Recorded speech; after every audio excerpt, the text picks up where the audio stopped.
ಅವಾಗ ನಮ್ಮ ಮಾವನ ಮಗಳು ನಂಬರ್ ಕೊಟ್ಟು ಇಲ್ಲಿ ಕರ್ಕೊಂಡೋಗಿ ಅಂತ ಹೇಳಿದ್ರು. ಅವಾಗ ಕರ್ಕೊಬಂದೆ ಮೇಡಮ್. ಸೇರಿಸುವಾಗ ಹೆಂಗೋ ಆಡ್ತಾಯಿದ್ರು. ಅವಾಗ ಕರ್ಕೊಬಂದು ಸೇರಿಸಿದಾಗ 6 ತಿಂಗಳು ಇಸ್ಕೊಂಡಿದ್ರು ಮೇಡಮ್. ಆಮೇಲೆ ಸರಿ. ಈಗ ಕಂಪ್ಲೀಟ್ ಆಗಿ ಗುಣಮುಖರಾಗಿದ್ದಾರೆ. ಮತ್ತೆ ಆ ಚಟ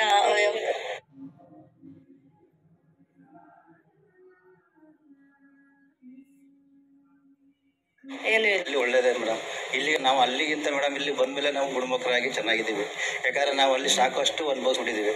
ಈಗ ನಮ್ಗಂದರೆ ಈ ಥರ ನಾವು ಇಲ್ಲಿ ಬಂದಮೇಲೆ ನಮ್ಗೆ ಸಾಕಷ್ಟು ಅನುಭವ ತಿಳುವಳಿಕೆ ನಮ್ಗೆ ಇಲ್ಲಿ ಗೊತ್ತಾದದ್ದು. ಅಂದರೆ ನಮಗೆ ಅಲ್ಲಿದ್ದಾಗ ನಮ್ಗೆ ಏನು ಗೊತ್ತಾಯ್ತು ಅಂದರೆ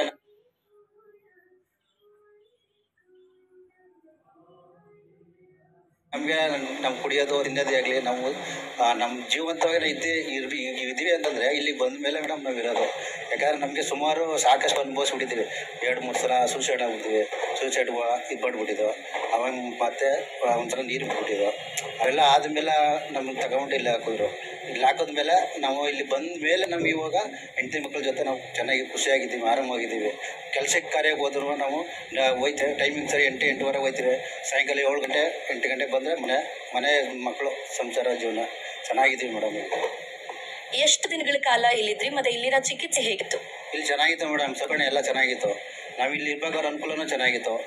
ಮೆಡಿಸನ್ನೇ ಆಗಲಿ, ಏನೇ ಆಗಲಿ, ಊಟ ತಿಂಡಿ ಆಗಲಿ ಪ್ರತಿಯೊಂದು ಮೇಡಮ್ ಎಲ್ಲ ಚೆನ್ನಾಗಿತ್ತು. ನಮ್ಗಷ್ಟೇ ಅನುಕೂಲವಾಗಿ ಚೆನ್ನಾಗಿ ಸೌಕರ್ಯವಾಗಿ ನೋಡ್ಕೊಂಡಿರೋ.